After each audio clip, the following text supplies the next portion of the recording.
শোনেন, পরিচয় করে দিই আপনাদের। উনি গণ অধিকার থেকে দাঁড়াইছে, বুঝছেন? প্রার্থীটা গণ অধিকার থেকে ট্রাক মার্কায় উনি মনোনয়ন ফর্ম কিনছে। আপনাদের এলাকার মানুষ খুব ভালো মানুষ।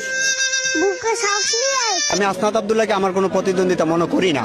2000 years later. মোহাম্মদ জসিমউদ্দিন, আমি আজকের নির্বাচন প্রত্যাহার করলাম, বর্জন করলাম। আসসালামু আলাইকুম প্রিয় দেবিদ্বারবাসী। আজকে আপনারা দেখেছেন জাতীয় ত্রয়োদশ জাতীয় সংসদ নির্বাচনে অনুষ্ঠিত হয়েছে।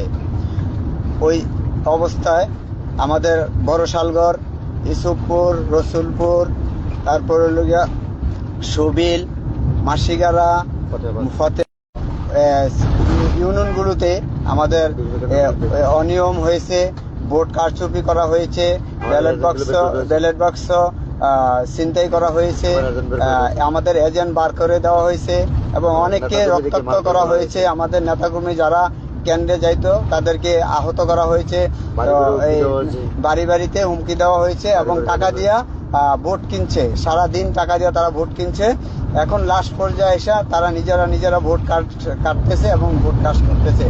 এই পরিস্থিতিতে আমি আমাদের দেবিদ্বারের সার্বিক জনগণের উপর বিবেচনা চিন্তা করে আজকের এই জাতীয় ত্রয়োদশ জাতীয় সংসদ নির্বাচন আমার এই পক্ষে বিএনপি সমর্থিত গণ অধিকার পরিষদের টাক প্রতীকের পক্ষ থেকে আমি আজকের এই নির্বাচন বর্জন করলাম।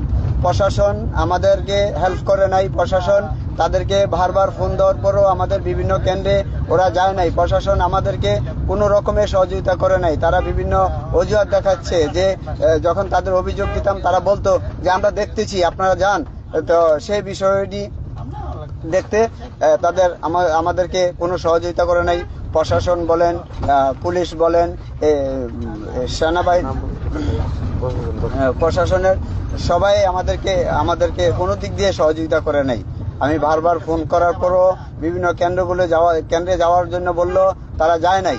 তো সেই কারণে আমি আবারও বললাম, দেবিদ্বারবাসীর পক্ষ থেকে দেবিদ্বারবাসীর জনগণের উপর আস্থা ও বিবেচনা রেখে আমি আজকে টাক প্রতীকের এমপি পদপ্রার্থী মোহাম্মদ জসিমউদ্দিন আমি আজকের নির্বাচন প্রত্যাহার করলাম, বর্জন করলাম।